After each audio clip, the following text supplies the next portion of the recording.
బంగ్లాదేశ్లో కూడా మన మాదిరిగానే క్రికెట్ అంటే పిచ్చి, అంతేకాదు ఫుట్బాల్ అన్నా కూడా ఇష్టం. అయితే గత కొన్నాళ్లుగా బాడీ బిల్డింగ్ ఛాంపియన్షిప్ పై రభస జరుగుతోంది.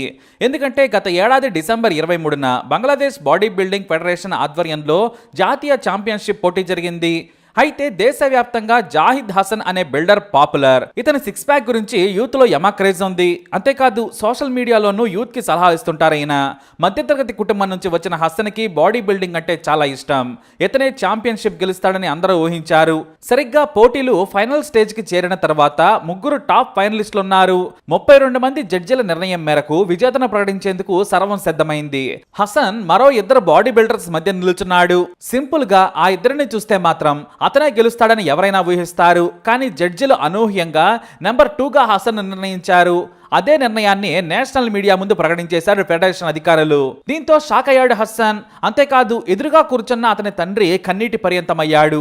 కొన్నేళ్లుగా కష్టపడుతున్న తన కొడుకు గెలవలేకపోయాడనే బాధ అతనిది. అయితే సెకండ్ ప్రైజ్ ను నిరుత్సాహంతో తీసుకున్నాడు హసన్. అది కూడా చాలా చీప్ గా సెకండ్ విన్నర్ కు ఒక జ్యూస్ బ్లెండర్ నిచ్చారు అధికారులు. అయినా అతను తీసుకున్నాడు. ఎందుకంటే ఫెడరేషన్ ఏదిచ్చినా బహుమతే కాబట్టి. అయితే మీడియా జర్నలిస్టులు కోరడంతో ఫోటో కోసం ఫోజ్ ఇచ్చేందుకు ముందుకు వచ్చాడు హసన్.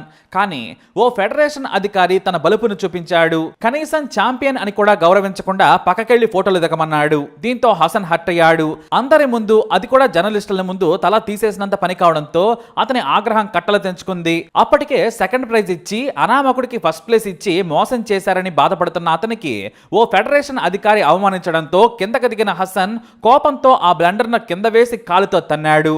ఆ తర్వాత మెడల్ను కూడా చేతిలోకి తీసుకొని గట్టిగా అరుచుకుంటూ వెళ్లిపోయాడు.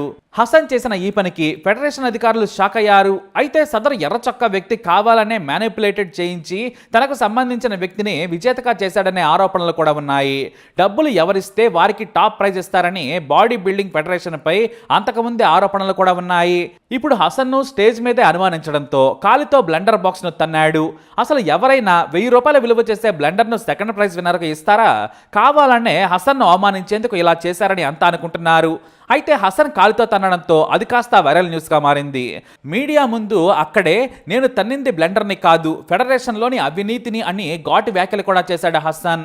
ఆ అవమానించిన సదరు వ్యక్తి సెకండ్ విన్నర్ అయిన హసన్ను జర్నలిస్ట్ ఫోటో తీసుకునే వరకు వెయిట్ చేసి ఉంటే బాగుండేది. కానీ చాలా చీప్గా పక్కకెళ్ళి నిల్చో అనడంతో అతనికి కోపం నశాలని కంటింది. కానీ అతని వీడియో వైరల్గా మారింది. పొలిటికల్ టర్న్ కూడా తీసుకొని వివాదాస్పదంగా మారింది. అంతేకాదు డబ్బులకు అమ్ముడుపోయారని కూడా హసన్ కామెంట్ చేశారు. దీనిపై బంగ్లాదేశ్ రెండుగా విడిపోయింది. నేటికి ఈ వివాదంపై చర్చ సాగుతూనే ఉంది. అయితే తప్పు ఫెడరేషన్ అధికారిది అయినా కూడా స్పోర్ట్స్మెన్షిప్ ను హసన్ పాటించలేదని ఏకంగా జీవితకాలం హసన్ నిషేధించడం మరో వివాదమైంది. దీంతో 28 ఏళ్ల బాడీ బిల్డింగ్ కెరీర్ ఒక్క తన్నుతో ముగిసిపోయింది.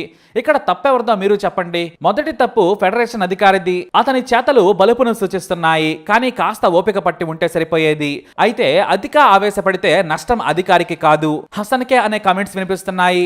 హసన్ మీద జీవితకాలం వేటును తీసేయాలని నెటిజన్లు మాత్రం కోరుతున్నారు. కానీ బంగ్లా ఫెడరేషన్ ఈగోతో జనం మాటను మాత్రం పట్టించుకోవడం లేదు.